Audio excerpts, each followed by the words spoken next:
untuk membuat payet seperti ini membutuhkan apa sih?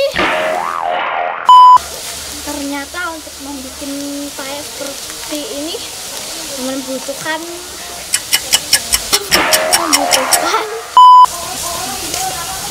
ternyata untuk membuat payet seperti ini harus melalui proses yang panjang. Oh iya, jangan lupa apa?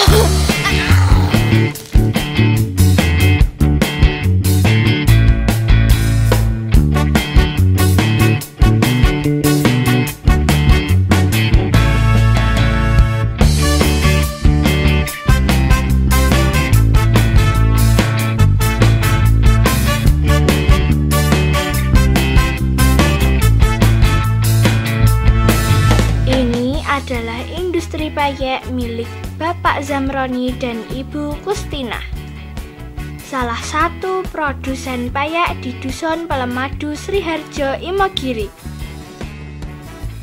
Kita langsung temui aja ya.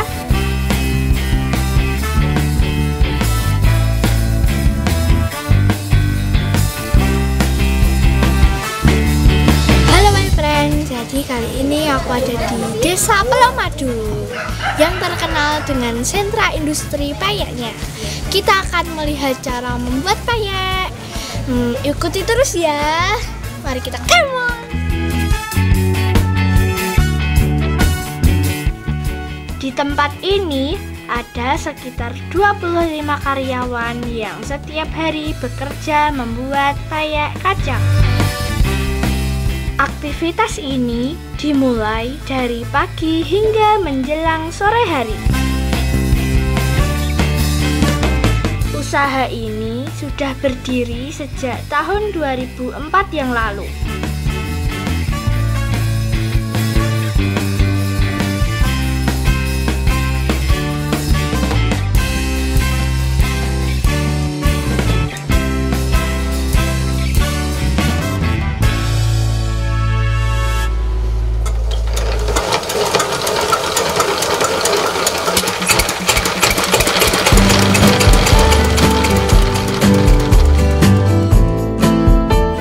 Proses produksi pertama kali adalah pencucian dan perendaman beras. Sebelum digiling, beras ini terlebih dahulu direndam selama semalam. Sedang ini adalah bahan utama payek kacang. Tentunya juga harus dicuci bersih ya my friend. Setelah proses pencucian selesai, kemudian beras digiling untuk dijadikan tepung. Proses penggilingan beras menjadi tepung ini dilakukan pagi sebelum karyawan yang lain datang.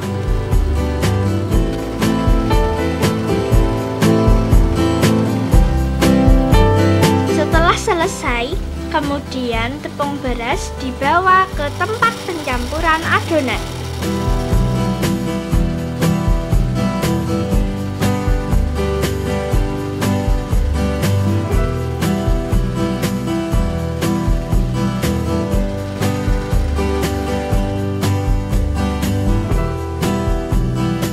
Adonan payek kacang ini meliputi tepung beras yang dicampur dengan tepung tapioka, bumbu-bumbu penyedap rasa, dan telur.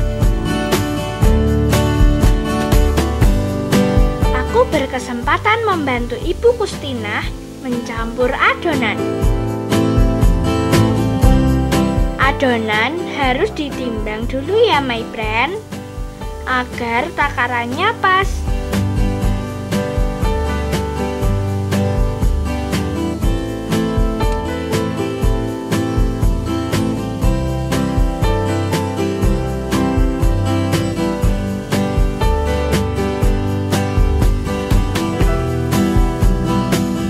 Setelah ditimbang, kemudian dicampur dengan bumbu-bumbu. Bumbu-bumbu tersebut meliputi bawang putih, kemiri, pencor, daun jeruk, garam, telur, dan penyedap rasa. Kesemua adonan tersebut kemudian dicampur dengan air santan atau air perasan kelapa.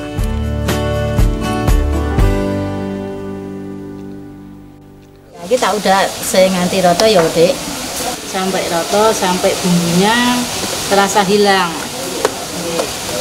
sampai hilang kentangan, ada sampai ini ada bumbu-bumbunya, sampai lembut.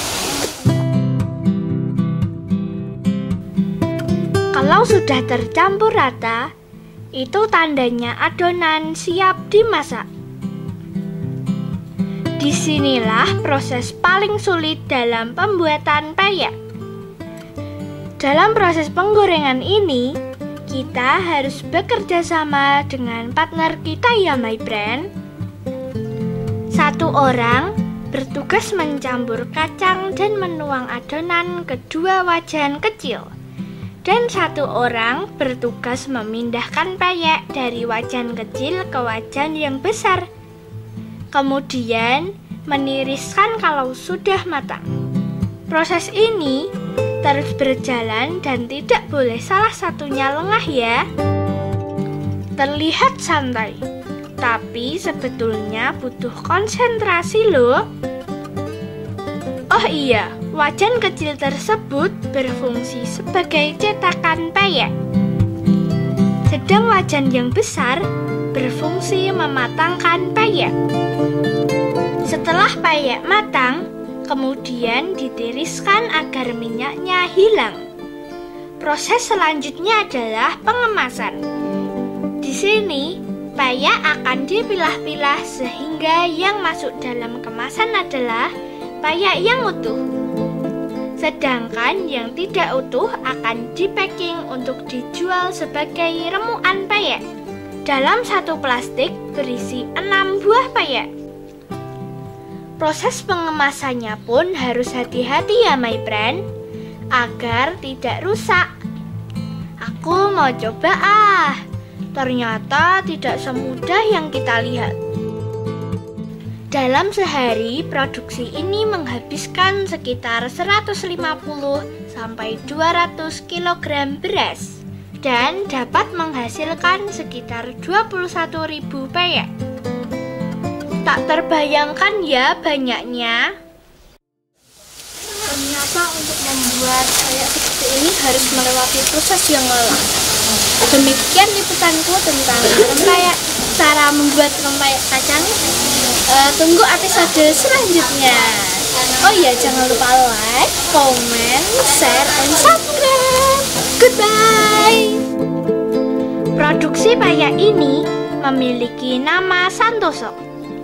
Pemberian nama Santoso ini sesuai dengan harapannya bahwa usahanya ini ingin tetap selalu sentosa. Pemasaran peyek ini tidak hanya di Jogja loh, tapi sampai di Temanggung, Probolinggo, hingga Jakarta. Bahkan hingga saat ini masih sering kewalahan melayani permintaan.